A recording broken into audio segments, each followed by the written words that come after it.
وَإِذَا تُتْلَىٰ عَلَيْهِمْ آيَاتُنَا بَيِّنَاتٍ، اور جب پڑھی جاتی ہیں ان پر ہماری واضح صاف صاف آیتیں، قال الذین کفروا للحق، تو کہتے ہیں وہ لوگ جنہوں نے کفر کیا حق بات کے لیے، لما جاءہم، جب وہ آئی ان کے پاس، ھذا سحر مبین، یہ جادو ہے واضح۔ اللہ تعالیٰ فرماتے ہیں کافر لوگ جو ہیں، مشرکین مکہ جو ہیں، جب ان پر ہماری آیات پڑھی جاتی ہیں واضح، یعنی ان میں کوئی ابہام نہیں ہے، بالکل کھلی کھلی صاف واضح، تو کافر لوگ جو ہیں وہ حق بات کے لیے کہتے ہیں جب ان کے پاس آتی ہے تو یہ ہے صریح واضح جادو۔ تو حق سے مراد ہے قرآن، آیات کیونکہ قرآن کی ہیں، تو جب یعنی قرآن حق بات ان کے سامنے آتی ہے تو کہتے ہیں یہ تو جادو ہے واضح۔ تو مکہ کے کافر جو مشرک تھے وہ آپ کو جادوگر کہتے تھے، کیونکہ جادو کی یہ تاثیر ہوتی ہے کہ وہ دلوں پہ اثر کرتا ہے، اور دوسرے نمبر پر جادو جو ہوتا ہے وہ ایک دوسرے کے درمیان جدائی ڈال دیتا ہے۔ پہلے پارے میں ہم نے پڑھا ہے جو اللہ تعالیٰ نے 2 فرشتے اتارے تھے بابل شہر میں، ہاروت اور ماروت، تو فرمایا جادو کا مطلب ہوتا ہے کہ میاں بیوی میں جدائی ڈال دینا، رشتہ داروں میں جدائی ڈال دینا۔ تو چونکہ آپ جب قرآن پڑھتے تھے تو قرآن اثر کرتا تھا، اس کے مکہ کے کافر اور مشرک بھی گواہ تھے، کیونکہ وہ بھی مجبور تھے قرآن سننے پہ، ان کو پتہ تھا یہ قرآن سچا ہے، بات صحیح ہے، لیکن وہ ایک ضد پہ اڑے ہوئے تھے، اس لیے وہ مانتے نہیں تھے، لیکن چوری چھپے آپ کا قرآن سنتے تھے، لوگوں کو روکتے تھے، تو آپ خود رات کو چوری چوری جا کر آپ کا قرآن سنتے تھے جب آپ بیت اللہ میں قرآن پڑھتے تھے۔ تو اس لیے ان کو پتہ تھا یہ قرآن دلوں میں اثر کرتا جا رہا ہے، تو آپ کو جادوگر کہتے تھے۔ اور دوسرے نمبر پر جب لوگ مسلمان ہو جاتے تھے، کوئی بھی بندہ کوئی بھی فرد ہو جاتا تھا، تو وہ اس کا اپنے رشتہ داروں کے ساتھ قطع تلقی ہو جاتی تھی، کیونکہ وہ کہتا تھا ادھر آؤ، وہ کہتے تھے ادھر آؤ، تو اس لیے وہ کہتے تھے اس نے گھر گھر میں لڑائی داخل کر دی ہے، تو اس لیے آپ کو وہ جادوگر کہتے تھے۔ ام یقولون افترا، کیا وہ کہتے ہیں کہ اس نے بنا لیا ہے، اس کو خود گڑھ لیا ہے؟ قل ان افتریتہ، کہہ دیجیے اگر میں نے اس کو گڑھ لیا ہے، بنا لیا ہے، فلا تملکون لی من اللہ شیئا، پس تم نہیں اختیار رکھتے میرے لیے اللہ کی طرف سے کچھ بھی، ہوا اعلم بما تفیضون فی، وہ اللہ خوب جانتا ہے ان باتوں کو جو تم کرتے ہو اس کے بارے میں،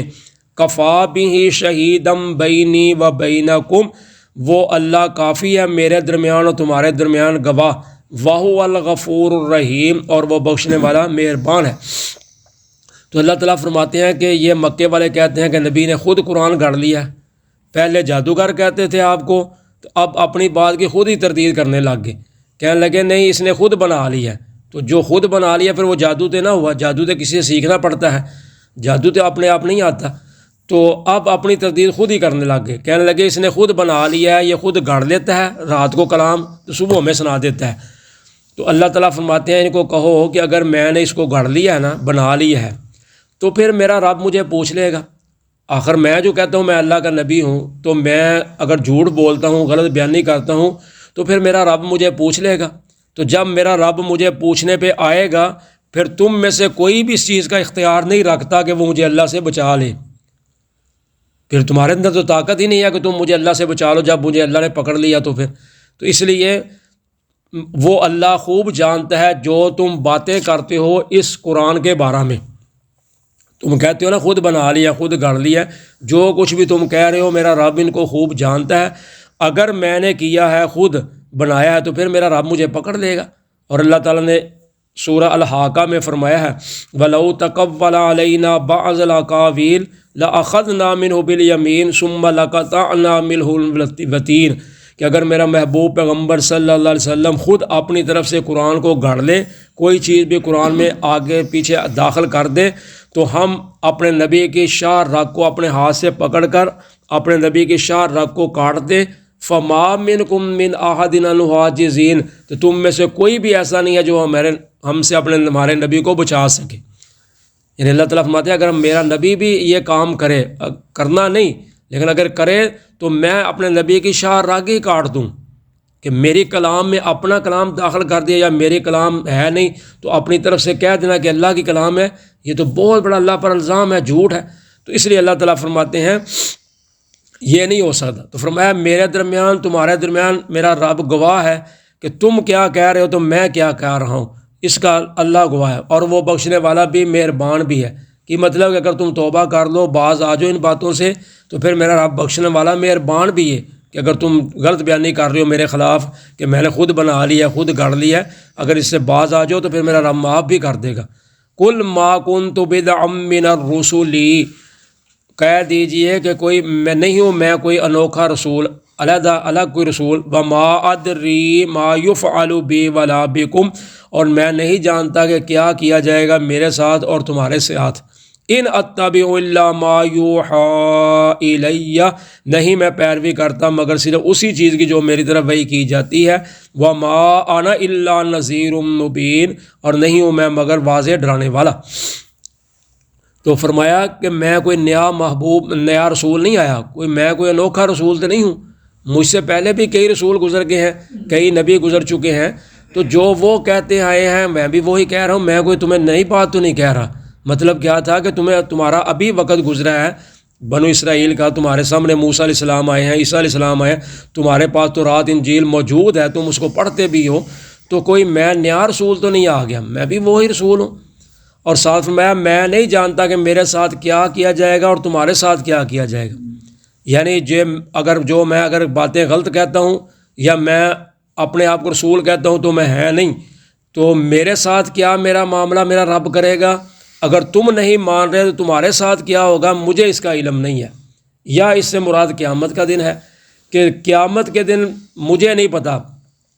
کہ میرے ساتھ کیا سلوک ہونا ہے اور تمہارے کیا سلوک ہونا ہے۔ ہاں اتنا میں ضرور تم کو بتاتا ہوں کہ اگر اچھے کام کرو گے تو اچھا انجام ہے، برے کام کرو گے تو برا انجام ہے، باقی معاملہ اللہ کے سپرد ہے، وہ اللہ تعالیٰ جانتا ہے، مجھے نہیں پتہ اس کا کہ میرے ساتھ کیا ہونا ہے تمہارے ساتھ کیا ہونا ہے، میں تو صرف اسی چیز کی پیروی کر رہا ہوں جو میری طرف وحی کی جاتی ہے، میں آگے تم کو بتا دیتا ہوں جو میرا رب مجھے بتاتا ہے، تو میں تو صرف ڈرانے والا ہوں۔ اس لیے معاملات کا اللہ کے ہاں کہ اللہ تم کو پکڑتا ہے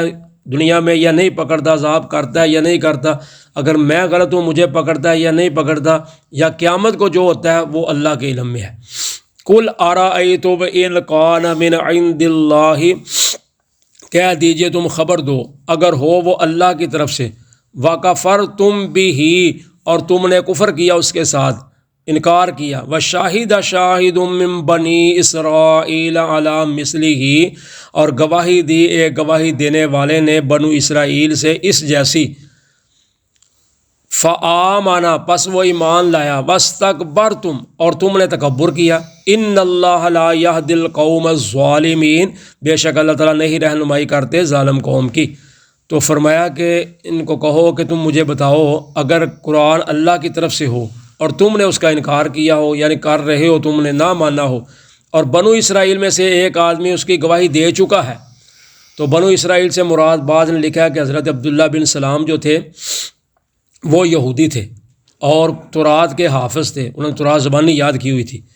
تو اس سے مراد وہ ہے کہ انہوں نے گواہی دی کہ میں نے تورات میں پڑھا ہے کہ یہ نبی ہے، اس کی یہ فلاں فلاں صفات ہیں، فلاں فلاں خوبیاں ہیں، لہٰذا یہ سچ ہے۔ بعض نے لکھا ہے کہ ان کا ایک بھتیجا تھا وہ ادھر مکے میں آیا تھا، بعض نے یہ بھی لکھا ہے کہ یہ آیت مدنی ہے، باقی سورت پوری جو ہے مکی ہے، یہ آیت مدنی ہے، کیونکہ حضرت عبداللہ بن سلام جو تھے وہ مدینہ میں تھے، وہ مکے میں یہودی نہیں تھے، مکے میں کافر تھے یا مشرک تھے، تو مدینہ میں عیسائی اور یہودی تھے۔ تو بعض نے یہ لکھا ہے، تو بعض نے لکھا ہے کہ ایک عبداللہ بن سلام کا بھتیجا تھا وہ مکے میں آیا تھا، تو اس نے کہا، بعض نے یہ بھی لکھا ہے نہیں ویسے ہی کوئی آدمی مکے آیا تھا یا رہتا تھا، تو اس نے کہا تھا کہ بھائی میں پڑھ چکا ہوں پہلے تو رات میں یہ موجود ہے، میں اس کی گواہی دیتا ہوں، ہمارے نبی نے بھی کہا ہے، اس لیے یہ اللہ کا رسول ہے، تو وہ ایمان لے آیا، لیکن تم نے تکبر کیا، تم نے نہیں مانا۔ تو اللہ تعالیٰ فرماتے ہیں اللہ تعالیٰ ظالم قوم کو ہدایت نہیں دیتے، تو جو زیادتی کرنے والا ہوتا ہے، ظلم کرنے والا ہوتا ہے، اللہ پھر اس کی رہنمائی نہیں کرتے۔ جزاکم اللہ خیرا۔